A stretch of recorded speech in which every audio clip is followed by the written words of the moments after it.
Tonight we continue Black History Month with a push to preserve historic black churches in the U.S. The National Trust for Historic Preservation's African American Cultural Heritage Action Fund is giving $4 million in grants to 35 black churches. And one of those churches is in our area in Galveston.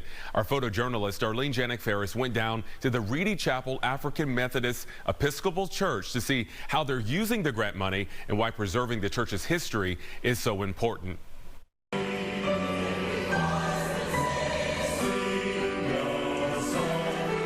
Reedy Chapel African Methodist Episcopal Church is the mother church of Texas. It's the first of its denomination established in the state of Texas. Our church is an architectural treasure recognized by the National Register of Historic Places in 1984, and it's also a recorded Texas history landmark. It's recognized for its architectural beauty, but also for the historic significance that it played in the emancipation of enslaved people here in Texas.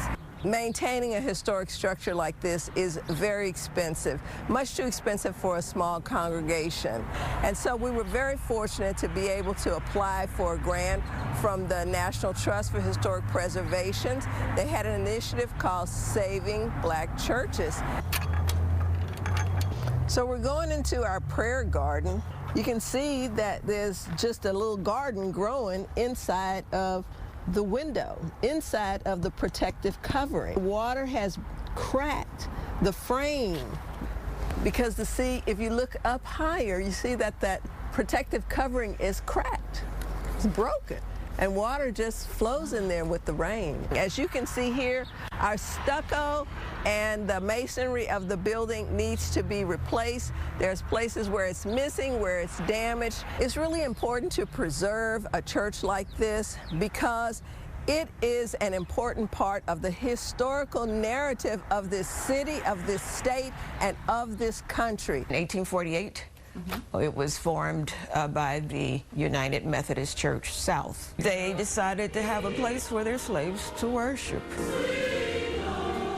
And by 1863, they decided let's build a structure as opposed to just having, tents. My family came over, starting with my great-grandparents in 1865 at the end of the Civil War, when the Union soldiers arrived with General Gordon Granger. It was announced that Emancipation Proclamation was now in effect. When people heard it and found out they were freed, they came to this church. It was the closest black church. So they came here to sing, to pray, to rejoice, to give thanks. Every year on Juneteenth, we have a celebration that begins at the courthouse. And then they march over and then come on in to the church. We want to be a symbol of progress in Galveston, in Texas, and in the United States. We are a symbol of from where we've come to where we are, and we want to continue the work that we've done over all these years.